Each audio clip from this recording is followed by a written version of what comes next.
둘째를 임신한 거죠.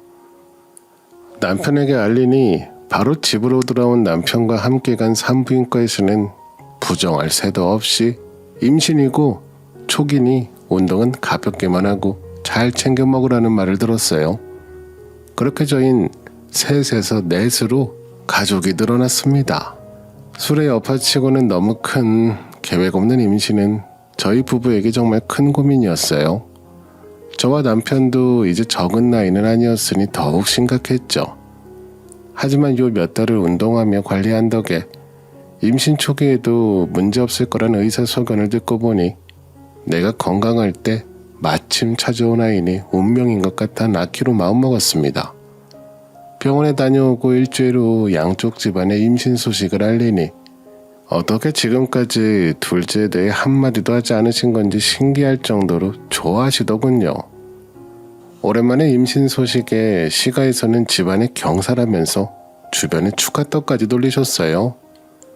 그리고 정말 저를 극진히 대우해 주셨습니다. 가끔 반찬 정도만 보내주시던 시부모님께선 집안일도 하지 말라면서 도우미를 붙여주시기도 하고 제가 좋아하는 음식으로만 반찬을 싸와 자주 집에 오시기도 하셨어요. 그리고 명절이나 가끔 시댁을 가도 손 하나 까딱 못하게 하셨죠. 친구들에게 말하면 애타게 기다려하셨는데 말도 못하고 마냥 기다리신 것 같다는 소리를 들을 정도였어요. 물론 친정에서도 좋아하셨습니다. 하지만 아무래도 친정은 뱃속 아이보다는 아이를 가질 절 더 걱정하며 챙기셨어요. 막내딸 첫째 임신 때도 고생했는데 더한 고생할까 걱정이 많아 보이셨죠.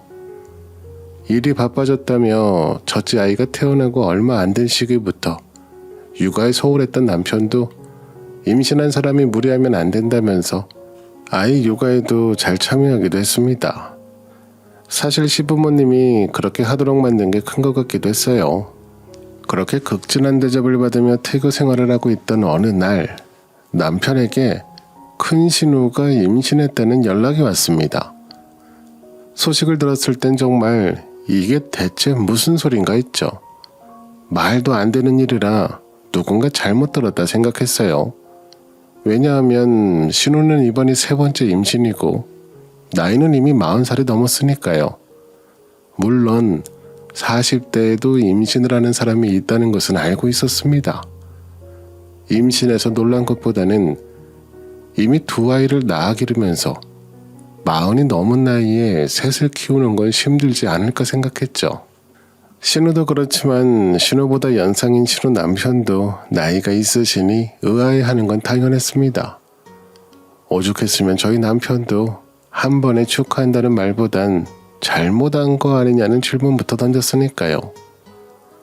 그렇다 보니 처음엔 사실 큰 신우의 말을 의심했습니다.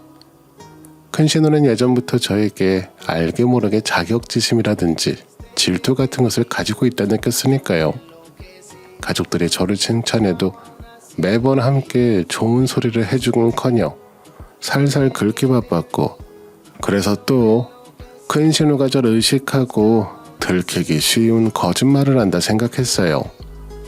그런데 몇 달 후 시댁에서 마주친 큰 신우는 본인의 임신 사실을 증명하듯 배가 훤히 보이는 크롭티 아래로 누가 봐도 임산부의 볼록한 배임을 보여줬죠. 거짓말이 아니라 정말 임신한 게 맞더군요.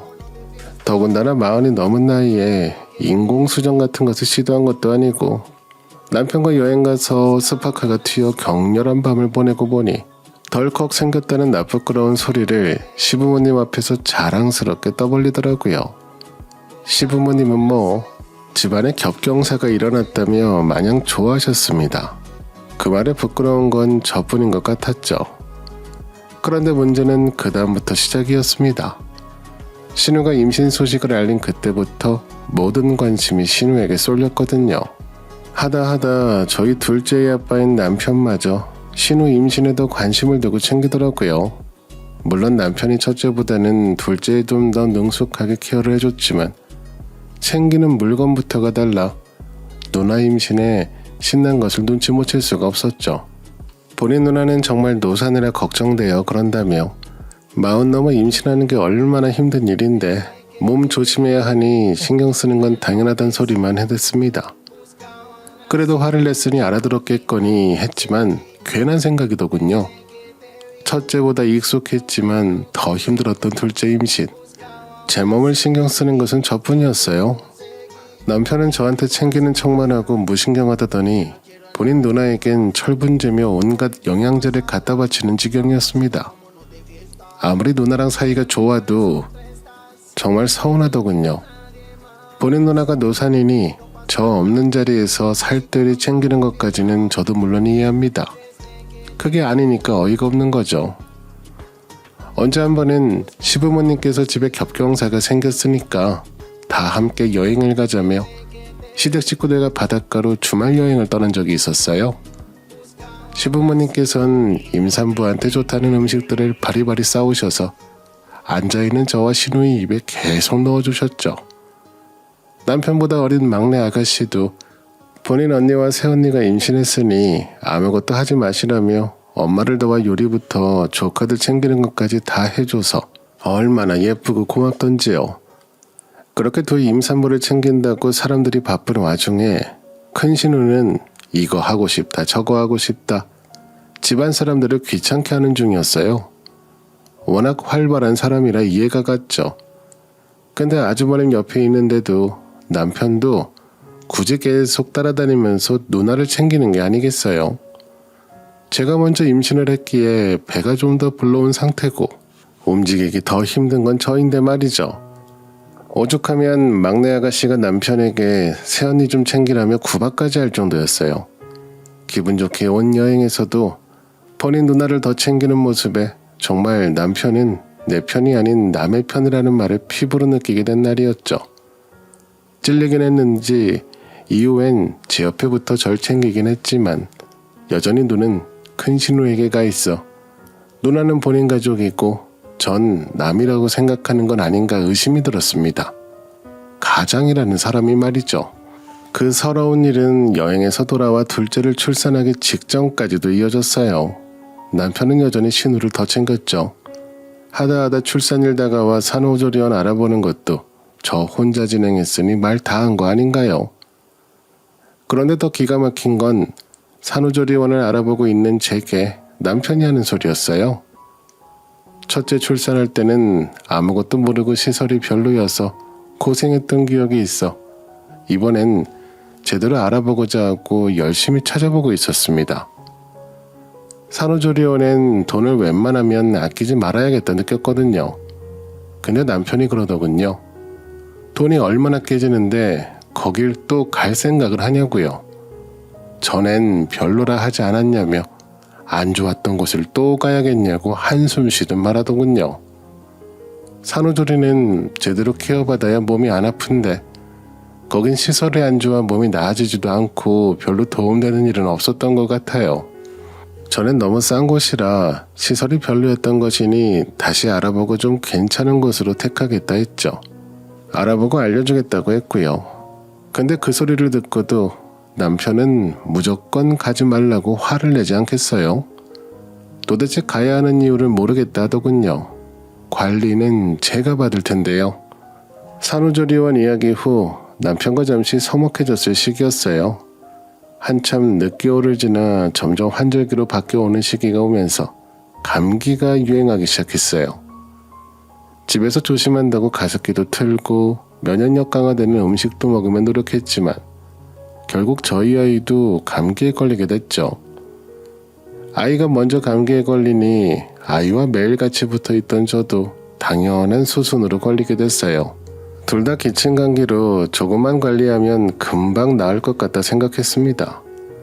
하지만 새벽이 되니 애가 고열 감기로 변하기 시작했어요. 당장 병원부터 데려가 아이의 상태를 지켜보는데 어느 순간부터 서늘한 병원 공기에 자꾸 팔과 다리가 뼈가 시는 것 같았어요. 이런 적이 한두 번은 아니었지만 임신한 상태니 병원에 온 김에 저도 진료를 받아봐야겠다 생각했죠. 그리고 나온 결과에서 놀라지 않을 수가 없었습니다. 첫째 출산 후에 충분한 휴식과 영양소 섭취가 부족해 골다공증이 생기기 직전인 것 같다고 했어요. 산후조리원에 있었지만 정말 회복이 전혀 되지 않았고 도움은커녕 그냥 돈만 날아가 버린 거죠.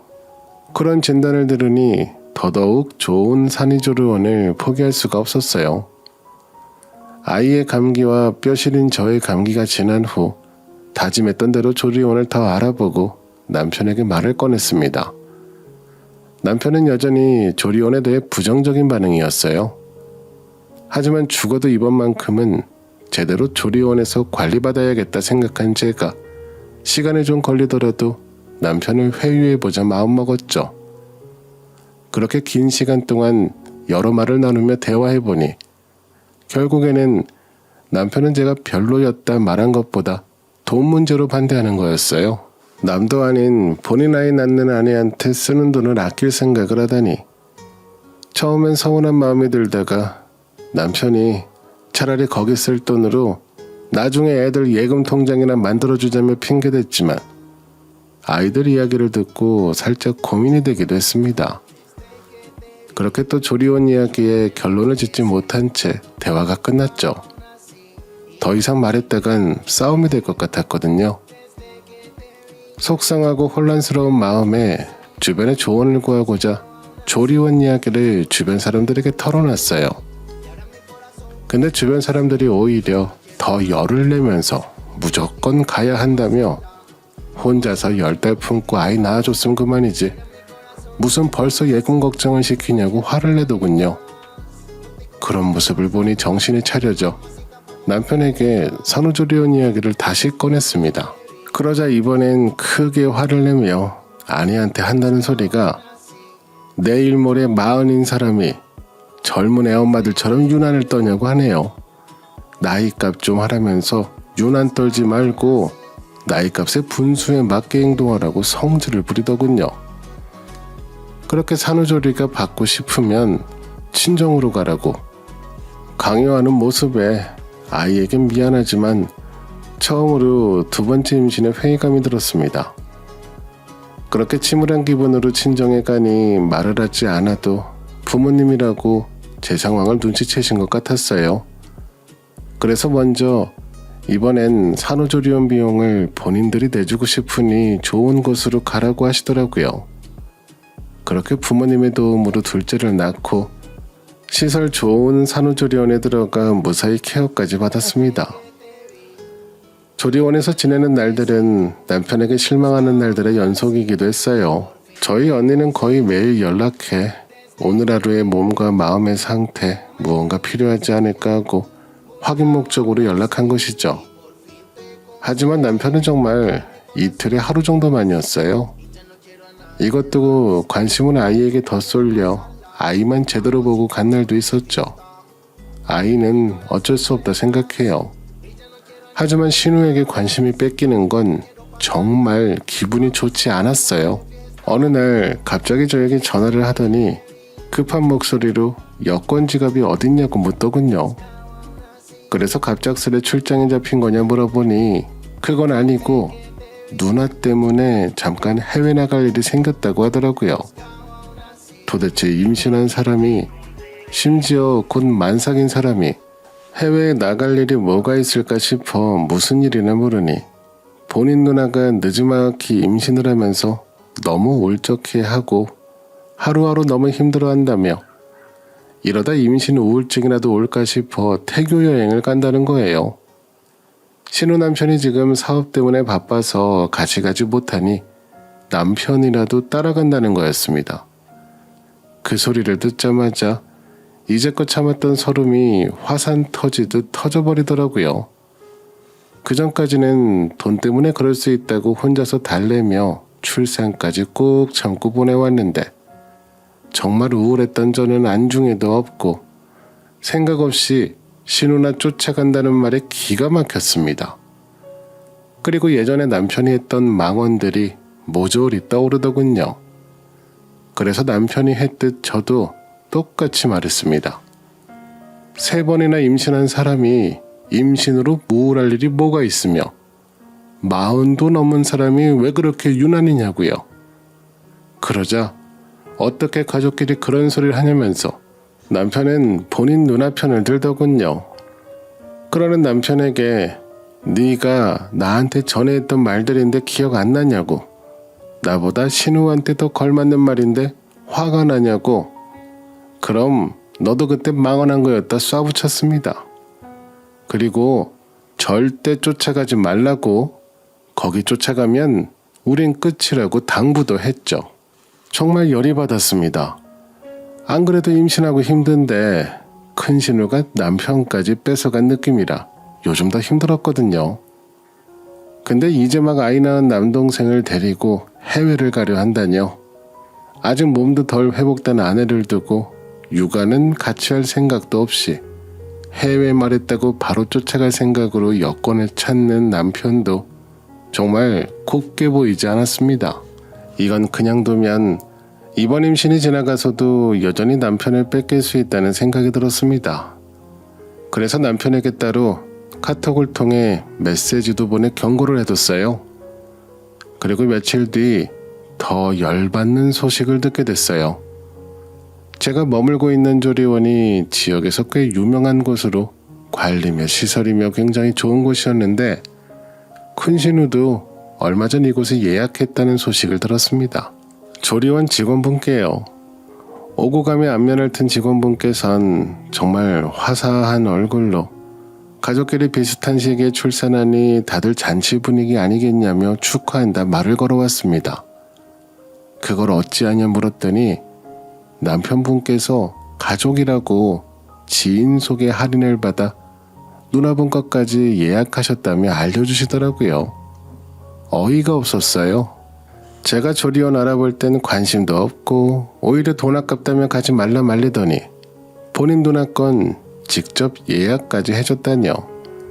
어쩐지 조리원 처음 봤을 때 시설이 너무 좋다며 이곳저곳 둘러보고 관리 프로그램 등 여러 가지를 묻는 남편이었습니다. 전 바보같이 그래도 내가 들어왔으니 신경 쓰는 줄 알았죠. 본인 누나 생각나서 예약해주려 확인하는 줄 누가 알았겠어요. 제가 여기 들어오려고 몇 개월 전부터 알아보고 대기했던 걸 큰 신우는 노력할 필요도 없이 동생 찬스로 들어오게 된다니 남편 행동에 이젠 정말 화를 넘어 웃음이 나왔습니다. 그 후 조리원에서 퇴원하고 집에 와보니 남편은 결국 큰 신우를 따라간 것 같더군요. 마침 제 퇴원 날짜와 출국 날짜가 같아 집에서 마주치지 않고 공항에 간 것 같았습니다. 아침에 문자로 신우가 비행기표까지 끊어줬고 임신한 사람이라 보디가드도 필요하다며 어쩔 수 없다고 다녀온다는 말을 보내놨더군요. 저에겐 거의 통보식으로 보내놓고 이해하라니. 모든 상황을 파악한 저는 이제 정말 저 사람은 내 남편이 아니라는 생각이 들었습니다. 이 결혼 생활을 유지할 이유가 없더라고요. 그리고 그 생각 끝에 잊고 있던 화가 다시금 올라왔죠. 둘째 출산한 지 얼마 되지도 않고 이제 막 몸 회복하고 있는 아내는 생각도 않고 아이는 돌볼 생각도 없이 내팽겨치고 본인 여행 떠난 사람이랑 이혼 당연히 해야죠. 근데 이혼하더라도 여행 갈 기분도 못 내게 가기 전에 일을 내야겠다고 생각이 들더라고요. 그래서 그 길로 부모님께 아이들을 맡기고 공항으로 갔습니다. 도착해보니 출국 시간까진 아직 여유가 좀 있어 찾을 수 있었죠. 공항에 온 저를 보더니 남편은 얼굴 못 볼까봐 마중 나온 거냐며 손을 흔들더라고요. 여권 지갑에 비행기표를 꽂아 흔드는 모습을 보니 화가 더 치밀어 올랐습니다. 빠르게 다가가 손에 들고 있던 여권 지갑을 빼서 따기를 올려버렸어요. 분이 풀리질 않아 한 대 더 때리고 이혼하자 통보했습니다. 놀란 시어머니 옆에 이게 무슨 짓이냐며 소리를 지르는 신우에게 더 큰 소리로 당신 때문에 동생 이혼당하는 줄 알라고, 너나 정신 차리라고 말한 뒤 집으로 돌아왔어요. 집으로 돌아와 바로 이혼을 진행했어요. 평소 인복이 있는 편이라 변호사나 벽 쪽에서도 연이 좀 있어 도움을 받아 빠르게 진행할 수 있었죠. 남편과 신우는 그 길로 여행을 취소하고 바로 집으로 돌아왔더군요. 돌아온 남편에게 이혼 서류를 던지며 사인하고 내일 법원 가자고 하니 잘못했다고 무릎 꿇고 싹싹 빌더군요. 길게 말하지 말고 서류에 도장 찍으라 하고 친정으로 돌아왔습니다. 그렇게 저희는 결국 갈라섰어요. 남편은 애들을 편하게 볼 수도 없게 됐죠. 사실 합의 이혼이라 말했지만 애들 양육권 관련해선 봐줄 생각이 없었거든요. 양육권 소송을 열심히 준비해서 이겼거든요. 이혼 후에 전 다시 일도 하면서 아이 둘과 함께 잘 지내고 있습니다. 혼자서 키우는 게 쉽진 않지만 주변에서도 많이 도와주시고 애들 얼굴 보면 또 힘이 나서 웃으면서 지내고 있어요. 가끔 전 남편과 시어머니가 연락해 태어난 둘째 아이 얼굴도 제대로 못 봤다며 보고 싶다고 울며 애원했지만 그렇게 보고 싶을 줄 알았으면 애가 태어났을 때, 아니 생겼을 때부터 제대로 해야 했지 않겠어요? 이미 엎질러진 물 후회하는 사람이 잘못이죠. 그런 연락이 올수록 앞으로 더더욱 마주할 일 없을 거라는 확신만 드네요. 우리 둘째 정말 축복이 될 수 있도록 앞으로 더 열심히 더 독하게 지내려고 합니다. 제 이야기 들어주셔서 감사합니다.